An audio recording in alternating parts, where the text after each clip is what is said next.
ଆପଣମାନଙ୍କୁ ସ୍ୱାଗତ।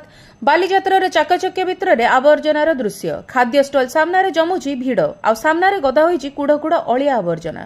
ହଁ ଦର୍ଶକ ବନ୍ଧୁ, ଚଳିତ ଥର ନୂତନ ଭାବେ ଆୟୋଜିତ ହୋଇଥିବା ଦହିବରା ହାଟର ଏହି ଦୃଶ୍ୟ। ଆବର୍ଜନା ଗଦାରେ ପରିଣତ ହୋଇଛି ଦହିବରା ହାଟ। ଦୁର୍ଗନ୍ଧରେ ଫାଟି ପଡୁଛି ସେହି ଅଞ୍ଚଳ। ଗୋଟିଏ ପଟେ ସ୍ୱଚ୍ଛତାକୁ ପ୍ରାଧାନ୍ୟ ଦିଆଯାଉଥିବା ବେଳେ ଏଠାରେ ଦେଖିବାକୁ ମିଳିଛି ଅବହେଳିତ ବ୍ୟବସ୍ଥାର ନଗ୍ନ ଚିତ୍ର। ବିଗତ ଦିନରେ ଅନେକ ଖାଦ୍ୟ ସାମଗ୍ରୀକୁ ସ୍ୱଚ୍ଛତାର ଅଭାବ ଥିବା ଯୋଗୁଁ ନଷ୍ଟ କରିଦିଆଯାଇଥିବାର ନଜିର ରହିଛି, କିନ୍ତୁ ଏବେ କୁଡ଼ କୁଡ଼ ଅଳିଆ ଖାଦ୍ୟ ଷ୍ଟଲ ସାମ୍ନାରେ ଗଦା ହୋଇଥିବାର ଦେଖି ମଧ୍ୟ ସିଏମସି ଚୁପ୍ ବସିଥିବା ଦେଖାଦେଇଛି। ସେପଟେ ଭାଇଚାରାର ସହର କଟକକୁ ଛୁଟି ଆସୁଛନ୍ତି ଲକ୍ଷ ଲକ୍ଷ ଲୋକ।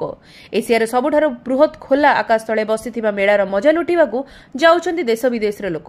ହେଲେ ସମସ୍ତଙ୍କ ସମ୍ମୁଖରେ କଟକର ଏଭଳି ଦୃଶ୍ୟ ନିହାତି ଭାବେ ଏକ ନକାରାତ୍ମକ ଭାବନା ସୃଷ୍ଟି କରିବାର ଆଶା। ମୋ ନାଁ ରୋଜାଲିନ୍ ବାରିକ, ମୁଁ ଯାଜପୁର।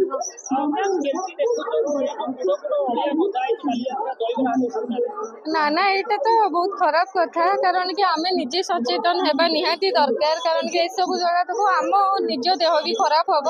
ତେଣୁକରି ଯେହେତୁ ଡଷ୍ଟବିନ୍ ବି ପାଖରେ ଅଛି, ଆମେ ନିଜେ ଚେଷ୍ଟା କରିବା ଖାଇସାରିକି ସବୁ ଜିନିଷ ଡଷ୍ଟବିନ୍ ରେ ହିଁ ବ୍ୟବହାର କରିବା ପାଇଁ। ହଁ ନିହାତି ଭାବରେ ଏସବୁ ପ୍ରଶାସନ ଦେଖିବା ଦରକାର। ଯେହେତୁ ନିହାତି ଏବେ ଦୁନିଆ ରୋଗ ବି ବ୍ୟାପୁଛି, ଛୋଟ ପିଲାମାନେ ବି ବୁଲୁଛନ୍ତି, ବହୁତ ବୃଦ୍ଧ ଲୋକ ବି ବୁଲୁଛନ୍ତି। ତେଣୁକରି ଆମେ ନିଜେ ସଚେତନ ହେବା ନିହାତି ଦରକାର। ମୋ ନାଁ ସନ୍ଦୀପା ଭୂଷଣ, ମୁଁ ଯାଜପୁରରୁ ଆସିଛି। ଆକ୍ଚୁଆଲି ଏଇ ଜିନିଷଟା ଜମା ଭଲ ନୁହଁ। ଏଇଠି ଖାଉଛନ୍ତି, ଏଇଠି ଆକ୍ଚୁଆଲି ଅଳିଆ ପଡ଼ିଲେ ଦେହ ବି ଖରାପ ରହିବ ଛୁଆଙ୍କର, କି ଯାହାବି ଆମମାନଙ୍କର ବି ହଉନାହିଁ କାହିଁକି। ଏଇ ଜିନିଷଟା ପ୍ରଶାସନ ଦେଖିବା ଦରକାର। ଏଇ ଜିନିଷଟାକୁ ଆଉ ଟିକେ ଭଲକି ଦେଖିଲେ ସେଟା ଠିକ୍ ହେବ ମତେ ଲାଗୁଛି। ହଁ, ଚାରିଆଡୁ ଆସୁଛନ୍ତି, କିନ୍ତୁ ଆମ ସେଇ ଜିନିଷଟା କାହିଁକି ଏଇ ଜିନିଷଟା ହେଇପାରୁନି ସେଇ ଜିନିଷଟା ବି ଜାଣିବା ଦରକାର। ଆଶଙ୍କା ରହିଛି।